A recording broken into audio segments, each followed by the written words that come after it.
Hi, and welcome to this live reading from My One Love, The Brothers of Camelot, Book 2, by author Necie Navone, and this is hosted by Itsy Bitsy Book Bits.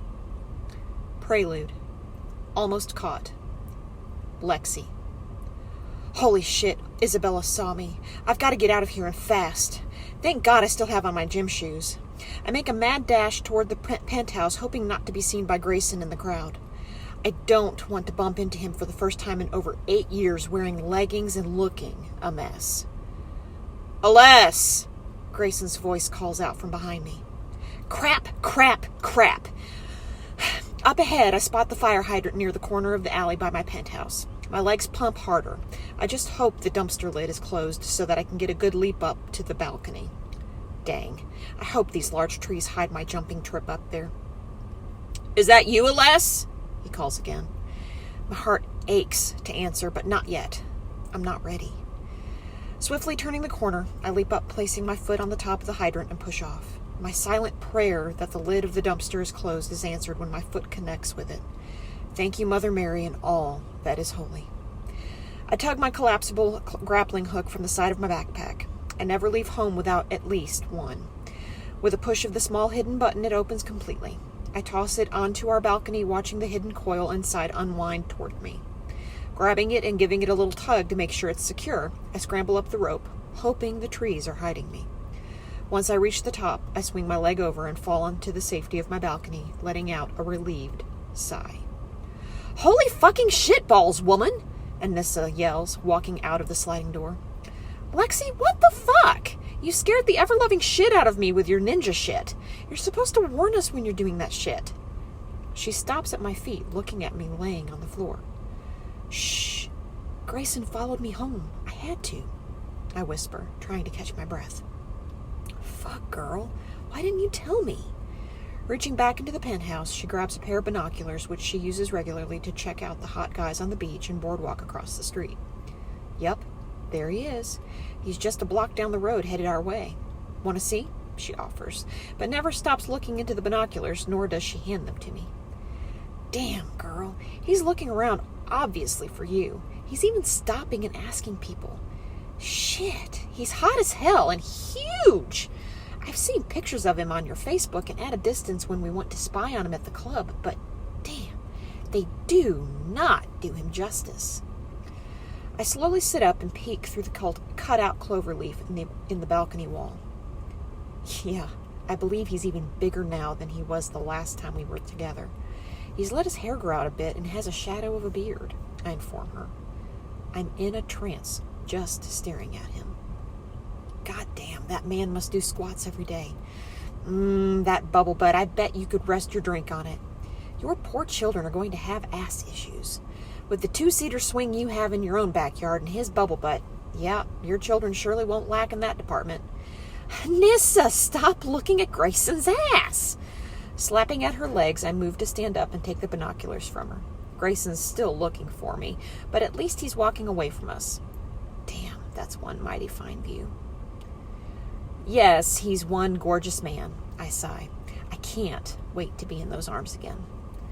Lowering the binoculars, I turn to my bestie. Nissa, this proves one thing to me. He hasn't forgotten me either. He was calling out my name. It's time to put the wheels in motion and get back into his life. It's about damn time. I just hope your little game of cat and mouse doesn't piss him off, Anissa says as we both watch him walk away. It won't. It can't. This just has to work. I do believe in the fate he talked about years ago. I just need to help it along a bit now. Chapter 1. Remembering and Admiring. Lexi. It's been 6 weeks since I heard Grayson's deep, sexy as hell voice calling my name, looking for me. It's definitely time to see what this chemistry is between us. I've got my plan in place, and I'm ready. I just need to watch him one more time for encouragement. I'm so excited and nervous at the same time. My plan has got to work. At 7:17 a.m. on this beautiful morning in Santa Monica, I plant myself on a lounge chair on the beach while wearing a huge floppy hat and dark glasses to hide my identity, holding my Kindle and pretending to read it, knowing that at any minute I'll see Grayson running in the far distance. He comes into view, and I'm mesmerized, watching his powerful stride as each foot hits the sand just above the wet sand line. My heart starts to beat stronger as each foot pound brings him closer to me. His black muscle tank top is clinging to his work of art chest ever so nicely, too. I enjoy watching each pec and arm muscle flex as he moves it forward with each stride. It is such a divine movement, full of power and strength. His very being just captivates me. I'm sitting here actually watching the sweat glistening off Grayson's hair, face, and chest. Each huge, muscular thigh raises and flexes on its downward motion, pushing the sand up behind him. His movement and beauty are compared to no other. Spying on him like this is so thrilling and exciting. Blinking out of my trance, I try to make sure my breathing stays calm. I'm keeping my head down with my eyes turned up, watching him through my sunglasses. I can't give away that I'm watching him. My Greek god, the man who stole my heart and turned my world upside down. Meeting him that day gave me the courage to escape and flee Italy and my crime family. I just had to find him and see if what we felt was real. Grayson Riggs, the man of my dreams. He has no idea what he's done for me, nor does he know that I'm days away from putting my plan in motion, to accidentally on purpose run into him in motion. I've got to see if he remembers me like I remember him, if that chemistry still ignites inside of him like we felt years ago. Since I moved to Santa Monica, not quite a year ago yet, you could say I've been researching him. Okay, fine, stalking him, in a non-creepy way. Getting his pattern down wasn't that difficult. I know he lives in a very expensive condo complex down at the other end of the beach. I don't know where in the gated community he actually lives, though. Some things I want to leave a mystery for some crazy reason. I want to wait till he shows it to me himself. My friend Tony has cameras hidden somewhere and gives me updates of his comings and goings. I know he works at Camelot Security. He and about 11 of his friends own and run several businesses. They call themselves the Brothers of Camelot. Cute name, but I don't think it has anything to do with Camelot. I've seen all their pictures, both online and on that huge billboard. I'm even friends with several of them on Facebook, but they are clueless as to who I am. He's going to have a fit when he discovers I'm even friends with his sister Sarah. A few months ago, I even went to his club a few times and watched him flirt and leave with different Amazonian women. Never the same one twice. I had to make sure he wasn't in a serious relationship. Tony, my IT guy, is one of my best friends from the family that had to escape to America before me. He has been researching all of them for over a year now. It's just hard to believe Grayson's still single. Just that regular hookup about once a week. There has only been a couple of relationships lasting a couple of months at most. Lucky for me, they didn't work out. Tony couldn't find out more info than that either, other than the girls wishing they could get him back.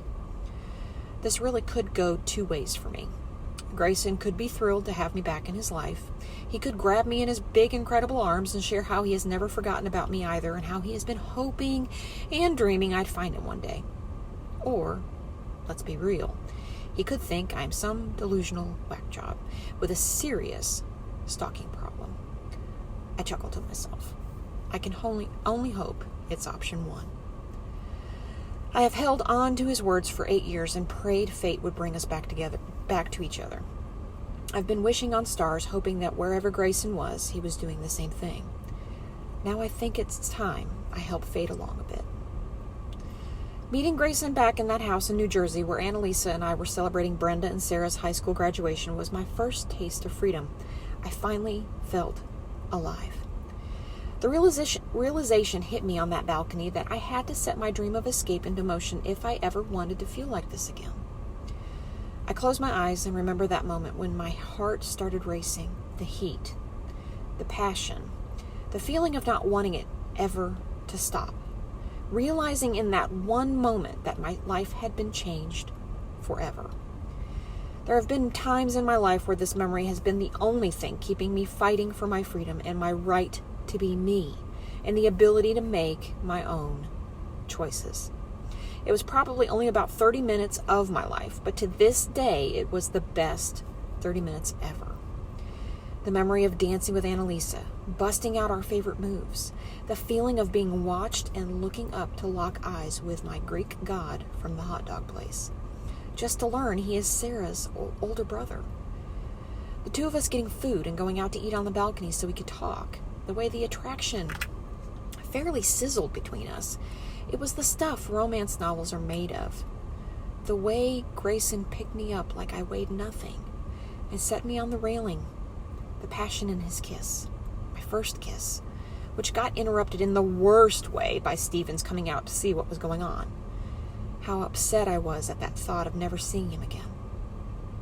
I opened my eyes, letting go of the memory. Time to change that. I watch Grayson getting closer. He's only about 10 feet away now.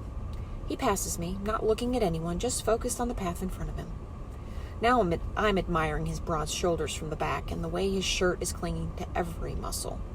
The sway of his back to the curve of his tight round ass. Yum. This man is huge. He makes my mouth water just admiring him. He has to be at least 6'6" or 6'7". His blackish blue hair comes just to his shoulders as it flows in the breeze coming off the Pacific Ocean. His tan complexion and perfectly chiseled face and rippled body. The man is perfection. I called in my Greek god when I first saw him, and damn, he still is one. I've never seen anyone like him.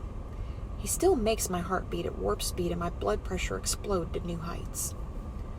I'm surprised there's not a row of ladies sitting out here every day just to watch him jog by. Lucky for me, at this hour of the morning, it's just me and my covert spy on Grayson. There are a few other runners, but none of them hold a candle to my Greek god. You rarely see anyone running in the sand like Grayson does for most of his run. Usually they're running on the wet sand where your feet don't sink with every stride. What Grayson does is a lot tougher. I've tried it and decided I'll stick to the wet sand too. As he runs almost out of sight, I think to myself that it's time to get things moving. I've got one last practice with Ginger and Bonnie before the competition at the club on Friday. I know he'll be there. I'm just going to have to pray I can get him to accept my story of being Lexi now. Alessandra is no more, not just for my safety, but for his too. Chapter 2. Who is it, really? Grayson. On Thursday night, I walk into my penthouse, tossing my keys in the bowl on the table by the door. After emptying my pockets, I walk over and put all my change in the big burgundy vase in the corner of the living room. Madam, turn on living room TV to the NFL channel. I call out to the voice-activated house controller that Hawkins set up for me. Gotta love that guy. He is a pure genius and a smartass to boot. He refuses to tell me how to change her name recognition, so I'm stuck asking Madam to do everything.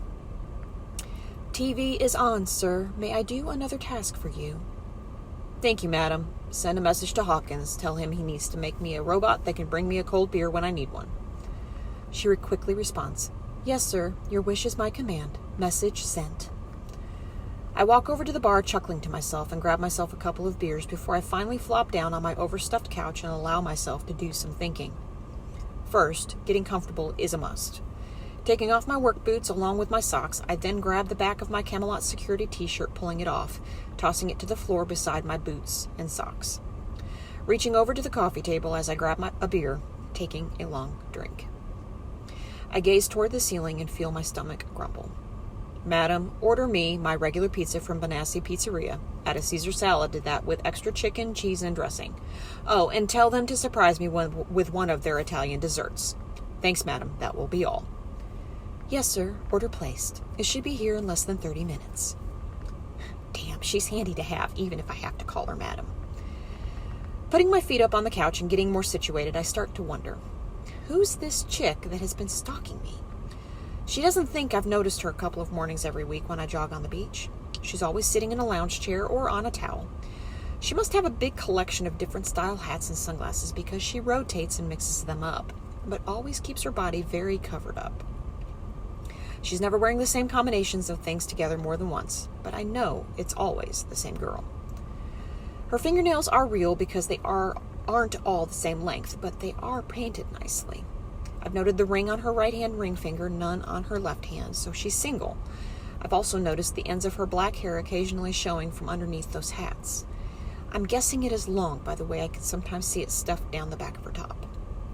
She always keeps her cell phone facing her, standing up in her right shoe so she can check the time, I assume. They're always set neatly to her left side. Her toenails are always painted as well, but they don't always match her fingers. Another giveaway is that she doesn't seem to swipe her finger to turn the page on the Kindle she is holding. She just sits there pretending to read, but is watching me instead. I might have to run up there to her tomorrow and say good morning, just to see if she takes off running. Could that be a less? I seriously don't think she can outrun me. Her legs don't look that long. I think she's a little thing. The way she covers up so much of her body makes me think she isn't trying to catch my attention either, unlike most women. She probably doesn't have a clue I'm aware she's there. Yeah, the more I think about it, it's time to give this young lady a thrill and say hello. I need to see for myself if this is a less or not.